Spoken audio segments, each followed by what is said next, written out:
Pancasila itu Pancasila merujuk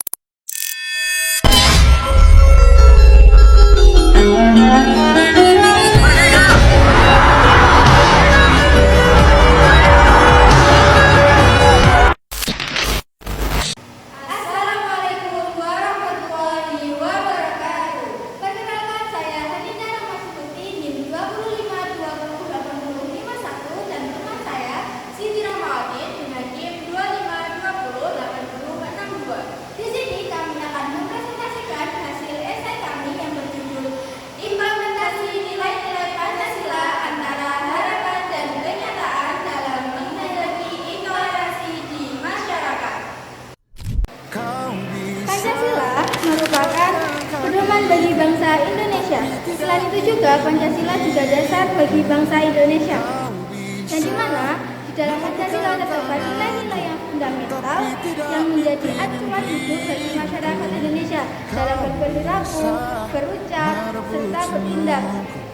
Namun, hal tersebut belum 100% terlaksana dalam kehidupan kita sehari-hari. Hal ini dapat dilihat dengan maraknya kasus-kasus intoleransi di Indonesia, seperti adanya diskriminasi, kekerasan antar sesama, ataupun penolakan terhadap perbedaan yang ada di Indonesia. Padahal hal-hal tersebut sangat bertentangan dengan dasar bangsa Indonesia, yaitu Bhinneka Tunggal Ika. Jika dibiarkan, hal-hal tersebut akan membuat bangsa Indonesia menjadi pecah, dengan terancamnya adanya persatuan bangsa Indonesia maupun hal-hal yang lainnya, seperti keharmonisan bangsa, keamanan bangsa, dan lain sebagainya. Maka dari itu, kita sebagai warga negara harus tahu bagaimana harapan-harapan maupun tantangan-tantangan yang dihadapi dalam pengimplementasian nilai-nilai Pancasila. Yang pertama yaitu harapan dari pengimplementasian nilai-nilai Pancasila. Nilai-nilai Pancasila yang dimaksud di sini seperti nilai ketuhanan, nilai kemanusiaan, nilai persatuan, nilai kemasyarakatan, dan juga nilai keadilan sosial. Nah, di mana nilai-nilai ini dituntut untuk menjadikan Indonesia sebagai negara yang aman, harmonis, serta dapat menghargai antar sesama. Dengan adanya penerapan nilai-nilai tersebut, pemerintah ataupun kita berharapan bahwasanya masyarakat mampu untuk saling menghargai perbedaan, berperilaku adil tanpa memandang siapapun itu, baik dari agama, ras maupun golongan, serta dapat menyelesaikan suatu konflik tersebut dengan bermusyawarah atau tidak mengambil keputusan secara sepihak. Selain itu, tidak hanya dalam masyarakat yang berperan penting dalam hal ini, tapi pemerintah juga dapat berperan dalam hal ini untuk membantu mengimplementasikan nilai-nilai Pancasila ini secara tepat dan teratur. Contohnya dengan mengadakan sekolah informal dan juga sekolah formal. Selain itu juga pemerintah juga dapat memberikan peraturan-peraturan baru yang dapat mendukung adanya keberagaman di Indonesia. Selanjutnya, dari harapan-harapan yang saya paparkan tadi, tidak semuanya terlaksanakan dengan nyata di Indonesia. Sepertinya ada beberapa bentuk intoleransi di masyarakat. Contoh seperti penolakan terhadap pembangunan rumah ibadah bagi kelompok minoritas, konflik antara kelompok masyarakat, dan lain sebagainya. Penolakan pembangunan rumah ibadah ini dengan alasan administrasi ataupun tekanan dari kelompok-kelompok mayoritas. Selain juga dari konflik-konflik antar kelompok masyarakat ini yang terjadi bahwasanya awalnya berawal dari konflik kecil, tapi lama-kelamaan menimbulkan konflik besar yang akhirnya membuat adanya pertengkaran antara masyarakat mayoritas dan juga masyarakat minoritas. Selanjutnya juga adanya intoleransi di lingkungan sekolah, seperti belum tersedianya atau belum seadanya layanan-layanan yang memadai bagi anak-anak yang bersekolah di sekolah negeri, anak-anak yang agamanya mungkin agama minoritas bukan agama mayoritas. Karena sekolah negeri biasanya hanya berfokus pada agama yang mayoritas saja. Nah, dari fakta-fakta yang saya paparkan ini menunjukkan bahwasanya nilai-nilai pengimplementasian Pancasila ini belum sepenuhnya diterapkan dalam kehidupan sehari-hari. Secara teori, Pancasila adalah dasar negara dan pedoman hidup masyarakat Indonesia. Harapannya semua warga negara hidup rukun, toleran, dan saling menghormati berdasarkan nilai-nilai Pancasila. Namun, kenyataannya atau realitasnya masih banyak masyarakat. Terdapat beberapa faktor-faktor penyebab kesenjangan. Pertama, minimnya pemahaman nilai Pancasila. Orang Indonesia hanya hafal sila-sila Pancasila tapi tidak benar-benar paham dan menjalankan isinya. Contohnya, banyak yang tahu sila kedua kemanusiaan yang adil dan beradab, tapi masih sering mencemooh atau merendahkan orang lain di media sosial. Yang kedua, penerapan kebijakan belum sesuai. Pemerintah sudah punya aturan dan kebijakan baik tentang toleransi, tapi pelaksanaannya di lapangan belum maksimal atau belum berjalan dengan benar. Contohnya, ada aturan tentang kebebasan beragama, tapi di lapangan masih ada kesulitan mendirikan tempat ibadah minoritas. Yang ketiga, kurangnya keteladanan dan pengawasan. Pemimpin atau pemerintah tokoh, masyarakat tokoh, dan agama justru sering memberikan contoh yang salah atau tidak konsisten dalam menerapkan nilai Pancasila.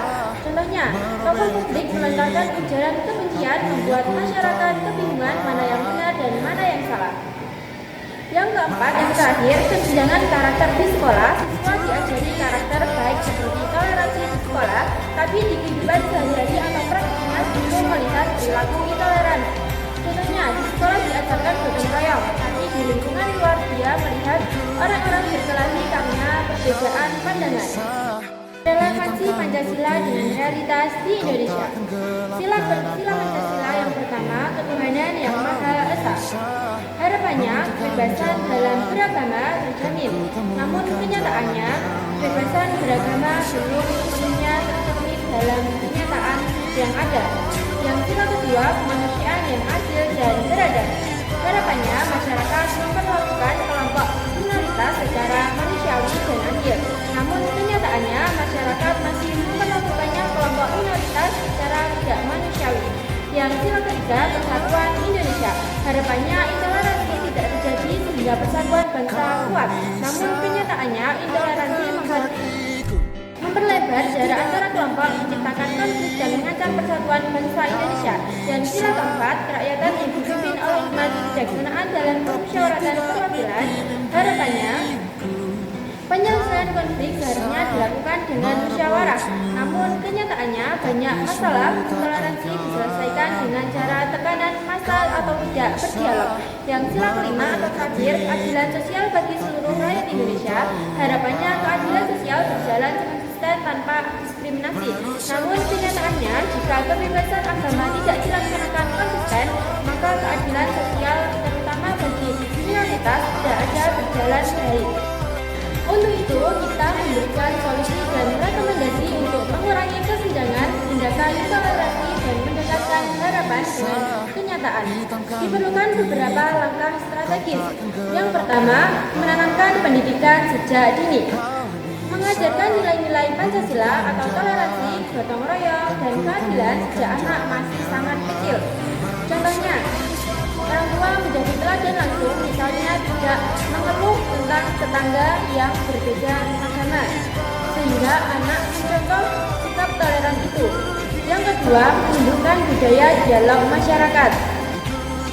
Membuat forum atau kelompok diskusi yang membahas perbedaan secara terbuka dan santai. Contohnya, mengadakan rembuk warga yang melibatkan berbagai kelompok masyarakat untuk saling mendengar keluhan dan mencari kesamaan pandangan. Yang ketiga, memanfaatkan media sosial secara positif. Menggunakan media sosial untuk menyebarkan nilai-nilai Pancasila dan mempromosikan keragaman, bukan untuk menyebar kebencian. Contohnya, selalu cek kebenaran dari sebuah berita, jangan mudah percaya hoax, dan membagikan konten tentang indahnya keberagaman Indonesia. Dan yang terakhir, keempat, menegakkan hukum yang tegas. Pemerintah dan aparat harus adil dan tegas dalam menindak semua tindakan intoleransi dan diskriminasi tanpa pandang bulu. Contohnya, jika ada kasus perusakan tempat ibadah, perilaku pelaku harus dihukum sesuai undang-undang dan memastikan kebijakan pemerintah tidak mendiskriminasi kelompok tertentu. Nah, itu tadi penjelasan dari kelompok kami. Apabila ada salah kata, pengucapan maupun perilaku, kami mohon maaf sebesar-besarnya. Biarlah